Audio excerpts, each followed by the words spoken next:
دونستین با سوجوک میتونین احساساتتونم کنترل بکنی؟ نکته خیلی جالبیه که خیلی ها در مورد سوجوک نمیدونن. اگر میخواین در این مورد اطلاعاتی داشته باشین این ویدیو رو از دست ندید و تا آخرش با من همراه باشید. به نام خدا سلام، من ساناز امینی هستم، متخصص سوجوک تراپی. با یک ویدیوی دیگه در خدمتتون هستم در ارتباط با سوجوک تراپی. همینجوری که سوجوک میتونه خیلی از مشکلات جسمی ما رو برطرف بکنه، همینجوری که توی ویدیوهای مختلف دارم باهاتون آموزش میدم، باید بدونید که سوجوک میتونه رو احساسات کنترل داشته باشه. چجوری؟ یعنی هر کدوم از ارگانهای بدن ما میتونه در رابطه با احساس خاصی تو بدن ما کنترل و مدیریت داشته باشه و ما اگر که هر احساسات رو زیاد داشتیم نشون دهنده ضعف یا قوت یکی از ارگانهای ما توی بدنمون هست. حالا من میخوام توی این ویدیو و چند تا ویدیوی بعدی در این رابطه باهاتون صحبت کنم که شما بتونین روی احساساتتون هم به وسیله سوجوک کنترل داشته باشین. این احساسات مثلا چیه؟ احساساتی مثل غم، مثل شادی، مثل افسردگی، مثل ترس، نگرانی، خشم، کینه، عصبانیت، همه این چیزها، استرس های طولانی مدت، استرس های کوتاه مدت، اینا همشون میتونه با سوجوک برطرف بشه. حالا کم کم آموزش میبینیم که چجوری ما میتونیم این کار رو انجام بدیم. نگاه کنین، ماجرا اصلش اینه که هر کدوم از ارگان هایی که ما توی بدنمون داریم در رابطه با سوجوک در موردش صحبت کردیم، اون 12 تا ارگان منظورم هستش. اون 12 تا ارگان میتونن روی احساسات ما اثر بگذارن، هر کدومشون به یه نحوی. حالا اینا چجوریه؟ مثلا فرض کنین که شما با مثانه‌تون میتونین ترس رو کنترل بکنین، با کلیه‌تون به همچنین، یعنی کلا با انرژی سرما. با انرژی گرما میتونین شادی رو کنترل بکنین، با انرژی باد میتونین خشم رو کنترل بکنین، با انرژی رطوبت میتونین نگرانی هاتون رو کنترل بکنین، با انرژی خشکی میتونین کنترل داشته باشین روی غم و افسردگی و هم به همین ترتیب. حالا شما فقط کافیه بدونین اگر مشکل خاصی توی ذهنتون دارین، ترس خاصی دارین یا مشکل خاص احساسی دارین، اینو از کجا نشأت میگیره. گاهی اوقات بعضی چیزا مثل وسواس توی این مواردی که من الان بهتون گفتم هیچ کدومش نیست، ولی شما میتونید ریشه وسواس رو پیدا بکنید. بعضی از وسواس‌ها از ترس، بعضی از وسواس‌ها از نگرانی، بعضی از وسواس‌ها از غمه. اینا هر کدومش ریشه‌شون مهمه که چی باشه. خیلی از دوستان از من پرسیدن که در مورد وسواس فکری ویدیو درست بکنم. شما همون وسواس فکری هم اگه بخوایم بررسی بکنیم باید ببینیم که ریشه اون وسواس فکری کجاست. گاهی اوقات بعضی از وسواس‌ها از ترسه. مثلا یه نفری میترسه که یه مشکلی براش پیش بیاد. اگه من این کارو بکنم ممکن این مشکل پیش بیاد. اگه نکنم هم اون مشکل پیش میاد.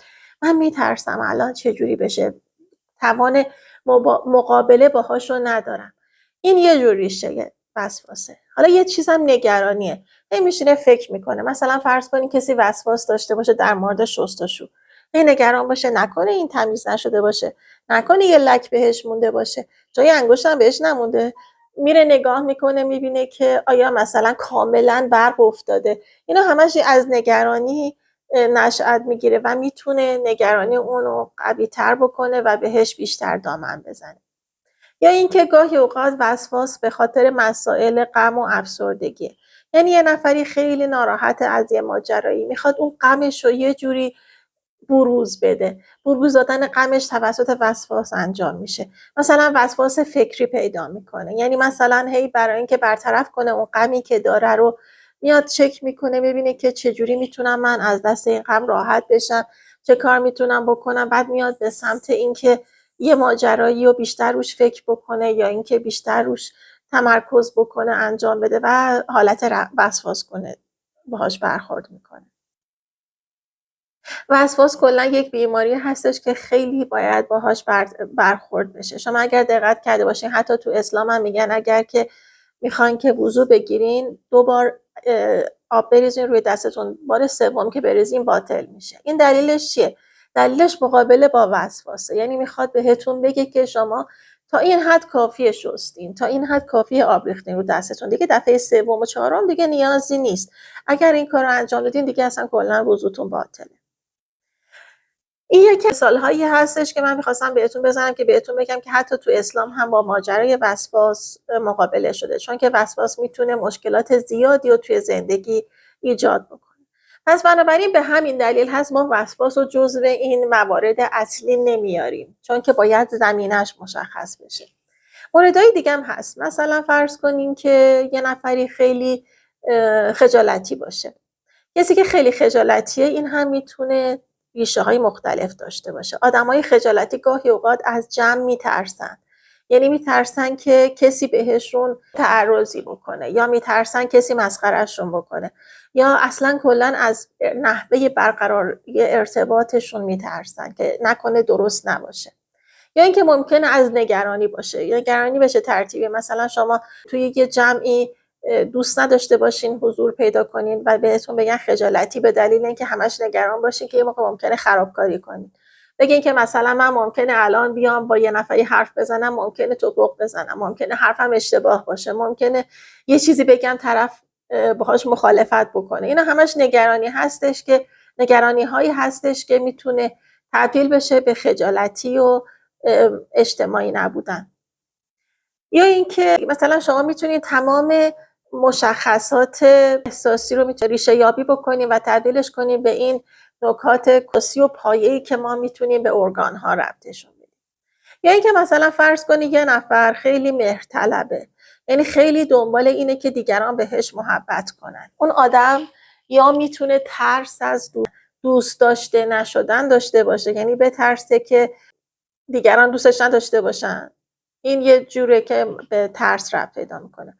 گاهی اوقات ممکنه که یه حس خشمی درونش وجود داشته باشه از کسانی که احتمالاً دوستش ندارن و کم بهش محبت میکنن و پیش خودش مدام این فکر رو بکنه که من که این همه دارم به اینا محبت میکنم، چرا اینا محبتی در قبال من انجام نمیدن. یا اینکه همش نگران باشه که مبادا به خاطر اینکه دوستش نداشته باشن کنارش بذارن و تنها بشه. این هم میتونه یه ریشه از ماجرای مهرطلبیش باشه.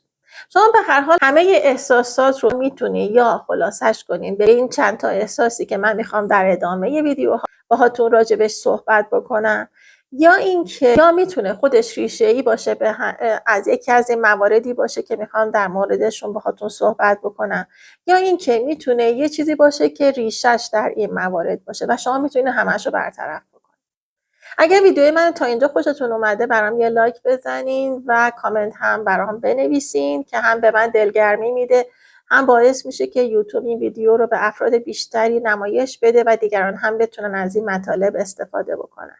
اگر هم تا حالا کانال منو سابسکرایب نکردین حتما سابسکرایب بکنین. من میخوام با این ویدیوها کاری بکنم که شما احتیاج به دوا دکتر نداشته باشین و احتیاج نداشته باشین که برای هر مشکل کوچیکتون بخواین زمان زیادی و زجر بکشین یا اینکه بخواین داروهای مختلف مصرف بکنین. میخوام بهتون کمک بکنم که خودتون بتونین خودتون رو در موارد مختلف درمان بکنین. یکی دیگه از احساساتی که ممکنه خیلی افراد رو اذیت بکنه عشق‌های بدون عقله. الان من دارم میگم عشق‌های بدون عقل، منظورم اینه که عشق‌هایی که توش هیچ منطقی وجود نداره. گاهی اوقات بعضی عشق‌ها خیلی هم خوبه، باعث سازندگی انسان میشه، برای پیشرفت انسان نیاز هست، مثل عشق مادر فرزندی، عشق همسر، یعنی یک نفر به همسرش، یا اینکه عشق شما به دوستتون. اینا عشقای قشنگه، ولی گاهی اوقات بعضی عشقا هستش که با منطق جور در نمیاد. مثلا شما یک فرزندی داشته باشین که این علاقه‌مند شده باشه به کسی که از هیچ لحاظی با خانواده شما سازگار نیست و شما کلاً باهاش مخالف هستین.